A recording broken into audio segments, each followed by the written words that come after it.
And there's nothing better than having a plan.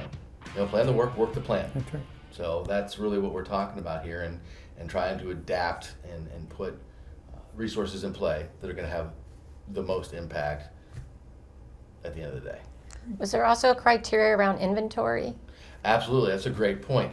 Some of the other criteria, especially the end, the inventory and the investment, they may not be the most important, but you'd be a fool not to look at these areas because they could derail your project pretty quickly.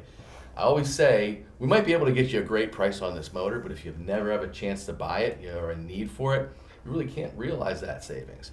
Sometimes, and we've seen this happen over and over again, an opportunity presents itself to where you could have an immediate savings on a per price basis, or per piece basis, or you could have a consumption reduction opportunity to where overall you're spending less because of a product with a longer yield or a longer useful life, whatever the case may be. But lo and behold, there's a year worth of inventory on the shelf. So what do you do then? Yeah.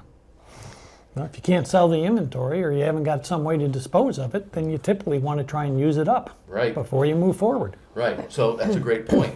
Sometimes there's triggers that you can use. There's levers that you can pull that can help alleviate that inventory. You can return it to the supplier, in some cases, depending on the condition, the saleability, etc. We could have like what we call directed consumption, where we can point the users towards that specific material to be able to consume it and maybe alleviate that inventory position sooner than otherwise would have been possible. Could sell it outright. There's a lot of levers that you can pull, but you have to be aware of the fact that you can only realize a cost savings in a lot of cases if you're going out and buying a new product or buying it from a different source or whatever that cost savings opportunity is. So if there's 2 years worth of inventory on the shelf, you might have to deal with that problem first. Right. Right? So that's a great question.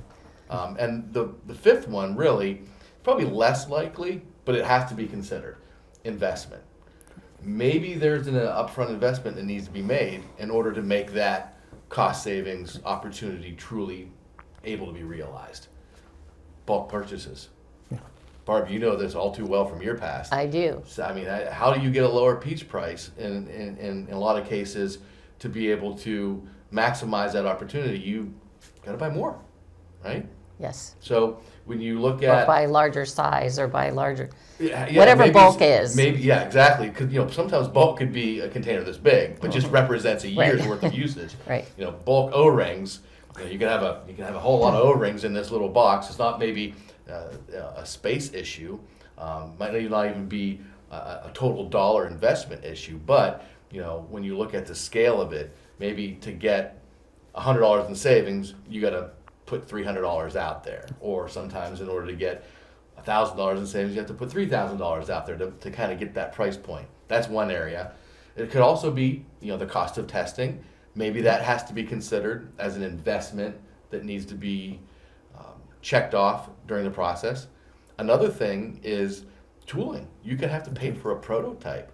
Sometimes we get into some very technical That's right. parts, assemblies, reverse engineered items that maybe we got to pay someone to build a prototype or to build some tooling to be able to make these items at a faster pace or at a cheaper pace or Optimized. Absolutely. So there sometimes could be a component of this project that requires a little bit of money. You need to know that, right? It has to be factored in and planned in some cases or evaluated as part of the opportunity.